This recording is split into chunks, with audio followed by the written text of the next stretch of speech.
pemirsa, kita masih tetap di acara Republik Mahasiswa. Hidup mahasiswa. Baik, kita sampai di penghujung sesi.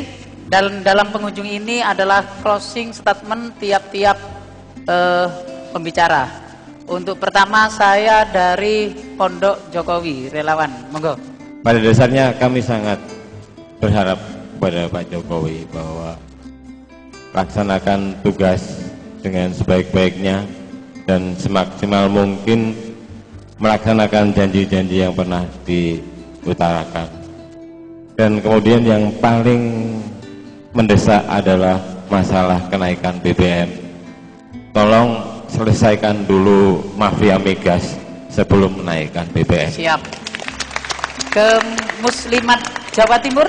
Kami hanya berharap seperti apa yang disampaikan di depan, rakyat di bawah mengharap bagaimana pemerintah ke depan bisa mengantarkan masyarakat kepada Baldatun Thayyibatin walaupun wafur. Siap. Mas Andri. Ya, terima kasih. Prinsipnya untuk mengkritisi Jokowi silakan, itu baik. Itu baik, tapi saat ini saya secara pribadi dan banyak orang kita butuh Jokowi untuk melaksanakan nawacita dan terwujudnya Trisakti. Siap, pengamat hukum tata negara, sedikit saja. Baik, jadi begini, mengenai janji itu harus kita pahami tidak hanya seremonial, tetapi itu adalah amanah dari konstitusi. Di pasal 9, redaksional dari sumpah presiden itu ada sebetulnya. Sehingga apabila seorang kepala negara itu mengingkar terhadap janjinya, maka bisa ada implikasi hukumnya. Artinya bisa kita katakan sebagai pelanggaran terhadap konstitusi. Itu yang pertama. Mengenai rekrutmen dari parlemen Jokowi yang kemudian harus minta pertimbangan kepada Mahkamah Konstitusi, mungkin ini bisa kita pahami sebagai terobosan baru. Tetapi menurut saya bukan Mahkamah Konstitusi, KPK dalam hal ini menurut saya offset. Karena apa? Penyelenggara negara itu ketika mengerjakan sesuatu aktivitas kenegaraan harus ada dasar aturannya. Apakah KPK itu lembaga konsultan ataukah penegak hukum? Nah, itu yang kemudian menjadi offset menurut saya. Sehingga apalagi ketua KPK itu mengatakan, kalau kemudian yang saya coret merah ini masih direkrut sebagai parlemen dari Jokowi, maka Jokowi tidak responsif. Artinya ini menurut saya merupakan sebuah perkataan yang dikatakan dalam bahasa hukum itu détournement de pouvoir, perbuatan sewenang-wenang. Siap. Mas Agus, terakhir. Catatan akhir kami bahwa keraguan kami tadi itu tidak terbukti dengan catatan pertama, PDIP mewakafkan Jokowi untuk Indonesia Satu dengan sebenarnya. Termasuk relawannya harus mewakafkan. Termasuk relawannya. Yang kedua bahwa para donatur tidak usah pakai janji meskipun dalam kampanye triliunan dibantukan. Dan yang ketiga bahwa Jokowi ketika memegang sebuah hal itu harus serius. Ketika beliau mengatakan KPK PPATK sebagai bagian, itu harus dipegang betul. Karena seandainya tidak dilaksanakan mencoreng nama Jokowi JK dan untuk 5 tahun ke depan. Siap, Pak Wisnu. Terima kasih. Terima kasih.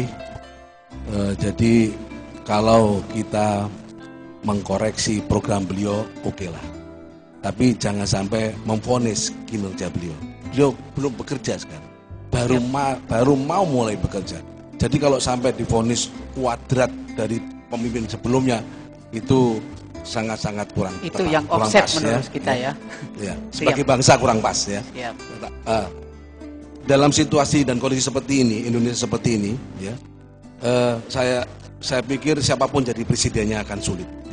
Tetapi kita, apalagi saya pribadi sangat kagum, ya, sangat kagum dan bangga dengan beliau, Bapak Jokowi, yang sangat optimis, kerja-kerja dan berlari-lari dia untuk menciptakan Indonesia hebat. Oleh karena itu, kami mengajak kepada seluruh lapisan masyarakat Indonesia, baik kemarin yang mendukung maupun kemarin yang tidak memilih Jokowi, untuk bersatu padu mendukung Jokowi menjadikan Indonesia lebih baik daripada Korea, bisa berdiri sama tinggi sama Cina dan bisa menjadi negara besar, negara maju besar ini. Terima kasih. Ya, dua hal. Yang pertama, kita berharap Pak Jokowi mampu mengelola informasi dengan baik. Jangan sampai informasi yang selama ini bagus justru nanti menjadi bumerang, dan itu menurut saya mengantarkan ke kehancuran beliau. Yang kedua, tentu kita berharap Pak Jokowi deskriptif dalam konteks kebijakan yang beliau sampaikan sebagai Trisakti itu, berdaulat secara politik, mandiri ekonomi, dan berkeberadian sosial budaya. Satu saja pujian untuk Jokowi. Jangan sampai itu ternyata hanya janji palsu. Gitu. Janji palsu. Ya, terima kasih. Yang baik dari Jokowi menurut jenengan? Pak Jokowi kita berharap tetap rendah hati, tetap apa adanya, tetap dan lain-lain yang baik lah. Karena itu sulit mempertahankan itu ketika dihadapkan pada situasi yang berlawanan dengan kepentingan pihak lainnya. Gitu. Pak Muhyidd Effendi. Baik, terima kasih. Saya mencoba untuk melihat dari pembicaraan kita dari awal tadi. Kita lupa bahwa di Indonesia itu ada grand design. Di Indonesia itu ada mafia. Ada grand design dan ada mafia. Menurut saya sebenarnya Indonesia ideal itu ya sekarang ini.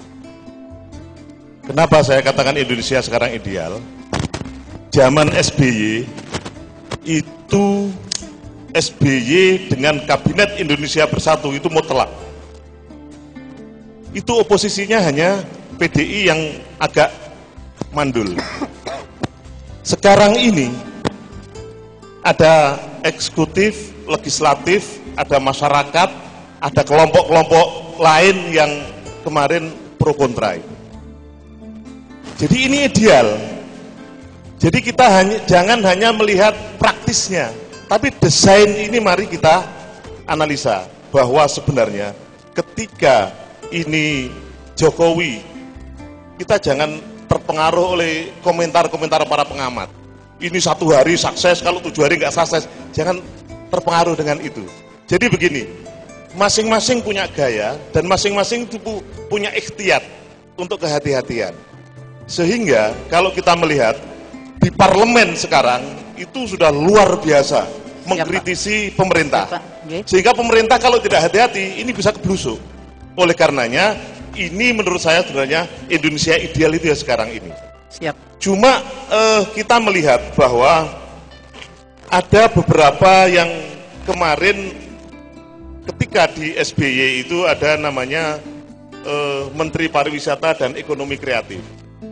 Yang Jokowi sejak semula kampanye mengatakan bagaimana Indonesia ini nanti ada ekonomi kreatif, tapi menterinya malah nggak ada. Siap. Ketika SBY malah ada Menteri Ekonomi Kreatif, sekarang nggak ada. Tapi saya yakin bahwa itu adalah sudah dipikirkan bagaimana ke depannya. Cuma kita tunggu saja supaya apa? Kita ini melihat jangan tergesa-gesa memberikan sebuah komentar yang negatif sebelum ini melaksanakan kegiatan. Yang ketiga, terakhir Pak Muhyidd. Ya, yang terakhir. Ketika kita berbicara revolusi mental, ini sampai kepada beberapa hal, diantaranya soal pendidikan. Pendidikan grand design yang disampaikan oleh Jokowi adalah SD itu 70% itu akhlak, budi pekerti. SMP 60% budi pekerti. SMA 50% budi pekerti. 50-50 antara budi pekerti dengan keilmuan. Ini artinya apa? Kalau itu bisa dijalankan, nggak perlu ada BNN, Badan Narkotika itu nggak perlu, tapi narkotika terhenti sendiri. Nggak perlu polisi nyari pencuri macam-macam karena akhlak orang Indonesia ini bagus. Sudah bagus. Itu grand design namanya yang dibikin oleh Jokowi. Kita tidak usah melihat kurikulum 13 bagus atau tidak, tapi kita melihat bahwa ada desain semacam itu. Harapan masyarakat pedagang pasar tradisional. AP3AS Asosiasi Pedagang Paguyuban Pedagang Pasar Surabaya. Sedikit saja Bapak, harapan. Oke, terima kasih sebelumnya. Lalu begini, untuk hal besarnya, apa yang terjadi hari ini, tolong Bapak-bapak, Ibu-ibu sekalian kembali lagi pada yang kemarin kita rayakan, Sumpah Pemuda. Itu pertama. Lalu kedua, kita tolong juga perhatikan cukup pembukaan Undang-Undang Dasar di sana. 2 pegangan itu bagi kita semua. Kalau 2 pegangan ini kita pegang, sebetulnya tidak ada yang namanya nomor 1, nomor 2. Karena apa? Karena sebetulnya kita kalau tahu siapa yang paling baik, paling benar, tentunya kita pilih itu. Jangankan Jokowi, jangankan grup sebaliknya. Istri kita pun kadang-kadang kita tidak tahu persis seperti apa. Jadi harapan saya supaya semua tetap bersatu, siapapun pemimpinnya, tetap dikritisi. Terima kasih. Selamat malam. Siap. Pemirsa, begitulah cerita para pemimpin. Ketika berpikir hati-hati dianggap lamban bahkan pelimpang. Ketika bekerja cepat dianggap ceroboh bahkan meremehkan.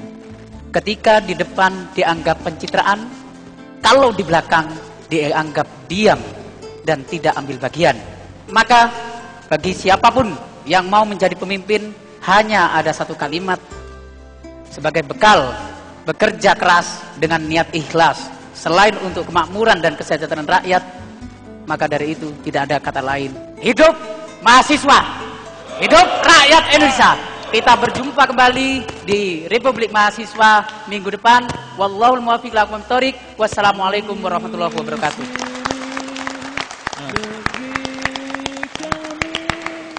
Assalamualaikum warahmatullahi wabarakatuh. Masih bersama saya Maisyah Bintasa Azhara dalam acara Republik Mahasiswa. Ya, Republik Mahasiswa kali ini berada di Universitas Islam Negeri Sunan Ampel, Surabaya. Di sebelah kanan saya sudah ada Presiden Mahasiswa dari Fakultas Syariah dan Hukum. Ya, di sini saya akan mewawancarai mengenai acara Republik Mahasiswa kali ini. Bersama siapa, Mas? Muhammad Ali Al-Wahid. Ya, bisa dipanggil siapa? Ali. Mas Ali, bagaimana tanggapan dari acara Republik Mahasiswa kali ini? Saya kira ini cukup sukses juga. Yang pertama dari segi materi kita dapat, dari segi kita mengharapkan mahasiswa sebagai mahasiswa yang kritis kita juga dapat. Ya, dengan persiapan yang begitu yang sudah dilakukan oleh para panitia dan kru TV 9 utamanya, kita juga menemukan sebuah ritme yang harus kita pelihara di situ, yakni bahwasanya diskusi ini harus dipelihara, dilangsungkan dengan materi-materi yang sudah dikonsep begitu matangnya. Ya, pemirsa, demikianlah perbincangan saya dengan tuan rumah dari Universitas Islam Negeri Sunan Ampel, Surabaya. Jangan lupa tetap saksikan acara Republik Mahasiswa untuk minggu kedepannya. Saya Maisyah Bintasa Azhara dalam acara Republik Mahasiswa. Assalamualaikum warahmatullahi wabarakatuh. Hidup mahasiswa. Saja tergusur dalam Bunda relakan darah juang kami, padamu kami berjanji, padamu kami berjanji.